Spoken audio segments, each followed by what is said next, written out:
네, 안녕하세요. 안녕하십니까. 이 추운 날씨에 집회에 나오신 문경 청운의 박남우 회장님을 모시고 박정희 대통령님에 대해서 한 말씀 듣겠습니다.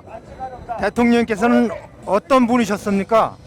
한마디로 어떤 분이신가 물으면 좀 막막하긴 한데, 어떤 사람이 어떤 분인가를 이런 거를 알자면은 우선 그분이 무엇을 사랑하고 무엇을 미워했는가를 살피면은 어느 정도 알 수 있을 것 같습니다. 그래서 그 어른이 사랑했던 것은 두 가지가 있는데, 하나는 조국이고 하나는 민족이었습니다. 그 두 가지를 위해서 일생 목숨을 바쳐서 헌신하신 분이 박정희 대통령 각하입니다. 첫 번째 사랑한 것은 우선 조국이었습니다. 그리고 두 번째 사랑한 것은 민족이었습니다. 1974년 5월 20일 쓰신 휘호 한 편이 그 마음을 담고 있습니다. 그것은 뭐냐 하면은 내 일생 조국과 민족을 위하여 1974년 5월 20일이라고 쓴 그 휘호 한 편에 그분의 마음을 담고 있습니다. 그런데 조국 사랑은 뭐 이렇게 이런 말 안 해도 아시겠지만은, 이 어른은 살아있는 모든 것, 심지어 산천 초목 산하 대지까지 대한민국을 속속들이 사랑하셨던 분이라고 알고 있습니다. 시간이 있어서 헬리콥터 타고 상공을 날면서 우리 국토를 돌아보시고는 이 발전한 대한민국이 나의 작품 같다, 이렇게 얘기하셨어요. 그토록 사랑하셨는데, 대통령 기념관이 있지 않습니까? 그래서 사람들은 그 기념관이 뭐 초라하니 작으니 뭐 말이 많은데, 저는 그 기념관이 건물로 지어놓은 이런 기념관에 박 대통령의 공적을 다 기념할 수 있는 곳이 못 되고, 대한민국 자체 전체가 박정희 대통령 기념관이라고 이래 생각합니다. 그만큼 나라를 끔찍히 사랑하셨고요. 근데 그 따님인 박근혜 대통령도 그 어른의 그 뜻을 이어받아 대한민국 사랑이 굉장하신 건 다 아시죠? 어느 날 박근혜 대통령한테 지금까지 결혼은 안 하신 것 같은데 언제 결혼하실 의향이 있습니까? 이렇게 물었답니다. 누가 물으니까 나는 이미 결혼했는데요, 이렇게 대답하셨다고 그러죠. 그래서 언제 누구와 결혼했습니까? 물으니까 나는 대한민국과 비밀 결혼했습니다, 이렇게 말씀하셨대요. 그 부녀간에 다 나라 사랑이 끔찍하신 분입니다. 그리고 또 한 가지 사랑한 것은 국가뿐만 아니고 민족입니다. 우리 민족을 그렇게 사랑하셨는데, 그러니까 사람을 그렇게 사랑하셨죠.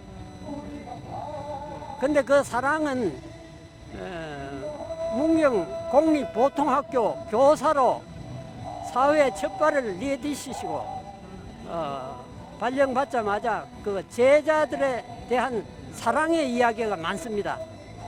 그 제자를 사랑하시는데 그 제자들을 위해서도 목숨을 바쳐 사랑했던 그런 이야기가 많이 전해오고 있습니다. 그 월급이 첫 번 그 초임이 그 당시에 42원이었습니다. 42원 받는 월급 가지고 하숙비가 그때 한 8원 했고요. 그 다음에 10원은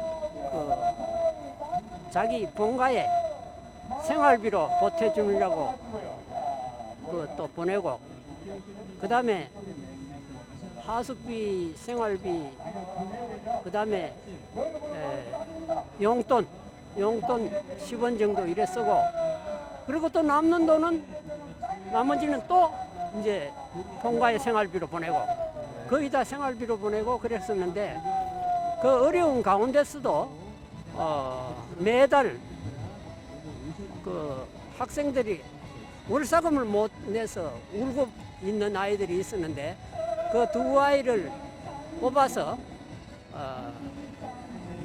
한 달에 70전 내지 80전 하는 월사금을 대주느라고 매달 1원씩 두 사람을 뽑아서 그렇게 대줬답니다. 그래도 그것도 쉬운 일은 아닌데 그렇게 사랑하시고, 또 하나는 유명한 이야기가 있는데 1938년도에 진남교라는 그 다리가 있는 경치 좋은 데로 소풍을 갔었는데 한 아이가 물에 빠져서 허우적거렸어요. 그런데 학생들이나 선생들이 다 강둑에 서서 발만 동동 구르고 있었는데 그 강물에 이 청년 박정희 교사 그때 21살 때인데 뛰어 들어가 가지고 그 아이를 다 죽어가는 아이를 구해내 가지고 인공호흡을 시키고 그래서 살려냈었습니다. 그 목숨을 걸고 그 강물에 뛰어든 것이죠. 그렇죠. 그래서 그 이야기가 인근각지로 다 전해져 가지고 유명하게 되었는데, 그 뒤에 1961년 5월 16일 새벽 3시에 한강 다리를 건너서 그 온갖 질고와 가난과 어려움에 허대기는 이 민족을 구하기 위해서, 나라와 민족을 구하기 위해서 자기 목숨을 걸고 혁명을 하신 거죠. 그래서 문경에서 목숨을 걸고 제자를 살리신 그 대통령께서 내중에 지도자가 되셔서 자기 목숨을 걸고 나라와 민족을 구했다, 이런 얘기가 전해지고 있죠. 그래서 조국과 민족을 위해서 일생을 자기 목숨을 걸고 바친 분이 박정희 대통령이다. 그러니까 그만큼 사랑한 것이 두 가지다, 이렇게 말씀드릴 수 있습니다. 그러면 또 박정희 대통령께서 미워하신 것도 있다고 미워하신 것도 두 가지. 하나는 하나는 가난입니다. 이 어른은 태어날 때부터 가난이라는 숙적과 싸우면서 태어났다고 할 수 있어요. 태어나실 때 태아에 아이를 지우려고 어머니가 얼마나 고생하신지 아실 겁니다. 그래서 언덕에서 떼어내리고 간장을 2사발씩이나 먹고 기절하고 버들강아지 풀을 달여 먹고, 그 독약이 모양인데, 그래서 혼절하기도 하고 이랬는데 하다 이 낙태를 할 수 없으니까 새우로 쓴 방법이 디딜방한 머리를 배에다 띄고 넘어졌죠. 그래서 그 태아가 이제 낙태가 되는가 보다 하고 있었는데 한 사나흘 되니까 또 꿈틀거리기 시작했어요. 그래서 이 아이는 아무래도 지울 수 없는 아이구나, 이래가지고 그 아이를 낳았습니다.